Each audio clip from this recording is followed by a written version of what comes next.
नमस्कार दोस्तों, मेरे चैनल पर आपका बहुत बहुत स्वागत है। दोस्तों, आज हम बात करेंगे अपनी श्रृंखला में एक ऐसे पक्षी की जो हमेशा हमें बसंत ऋतु में तो हमें अक्सर उसकी आवाज़ सुनाई दे जाती है और वो गांव के आसपास पेड़ों पर इधर उधर हमें कभी कभी दिखाई भी दे जाती है।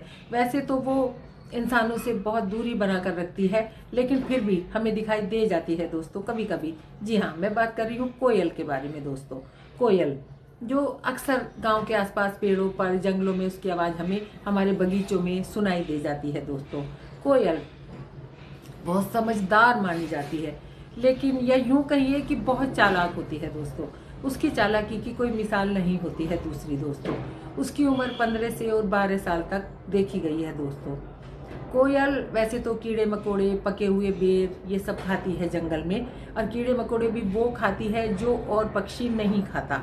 तो वो जंगल की सफाई करती है एक तरह से। नंबर 2, कोयल जो बोलती है, जिसकी आवाज़ हम सुनते हैं, वो कोयल होती है नर कोयल। और जो मादा कोयल होती है उसकी आवाज़ हम नहीं सुनते हैं। वो बहुत कम बोलती है, उसकी आवाज़ आज तक मैंने भी कभी नहीं सुनी है। जिससे पूछते हैं वो नहीं सुनी है उसने, उसकी आवाज़ बहुत रेयर कभी बोलती होगी। उस पर वो भूरे रंग की होती है, उस पर भूरे भूरे चकत्ते होते हैं। दोस्तों, वो बहुत कम लोगों ने देखी भी होगी। तो नर कोयल जो बोलती है, वो कुकू जो करती है, प्यारी आवाज़ में गाती है, वो नर कोयल होती है। दोस्तों, और वो जो गाना बसंत ऋतु में गाया जाता है, बसंत ऋतु को कवियों ने भी अपने कविताओं में लिखा है। बसंत ऋतु एक प्रेम का, विरह का प्रतीक माना जाता है। दोस्तों, तो इसी जो ये गाना गाती है, कुकू का जो इनका एक गाना होता है एक तरह का ये, और जब उसे मादा कोयल सुनती है तो उस गाने से हर नर की आवाज़ थोड़ी थोड़ी अलग अलग होती है। दोस्तों, मादा कोयल उस नर की आवाज़ को सुनकर, बहुत सारे नरों की आवाज़ सुनकर उसमें से डिसाइड करती है कि उसे किस नर के साथ अपना जीवन साथी बनाना है, किसको किसके पास उसे जाना है। तो उस आवाज़ से वो अटैक्ट होती है, जिसे वो उसे लगता है कि ये मजबूत और स्वस्थ है।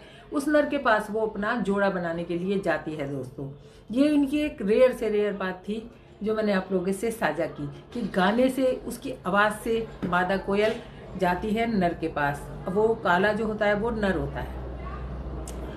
और कोयल की एक और चालाकी दोस्तों, जब वो अंडे देने वाली होती है तो वो आसपास कोयों के जो घोंसले होते हैं कोयों के, उन पे नज़र रखती है। जिस कोये का घोंसला उसे लगता है ये अच्छे दंपति हैं, कोया कौवा जो होता है, जिसे हम कौवा कहते हैं, उसमें जब वो अंडे देने वाली होती है, जब वो कौवा बाहर गया होता है तो चुपचाप अंडा देकर वहाँ उड़ जाती है। अंडा देकर उड़ जाती है और फिर वो उस अंडे को कभी पलट कर नहीं देखती। कोयल की भूमिका सिर्फ अंडे देने तक सीमित होती है अपने बच्चों के लिए।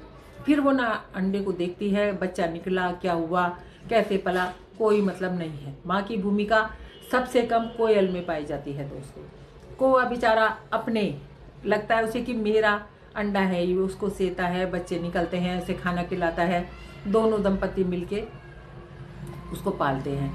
और जब वो बच्चा रहता है, तब तक कोयल का बच्चा तब तक बच्चा रहता है, तब तक वो कोयल जैसी आवाज़ ही निकालता है। क्योंकि वो उस आवाज़ से वो उसे लगता है कि जो कौवा है वो सुनेगा और उसे खाना मिलेगा। जब उसे भूख लगती है वो कोयल जैसी आवाज़ ही निकालता है।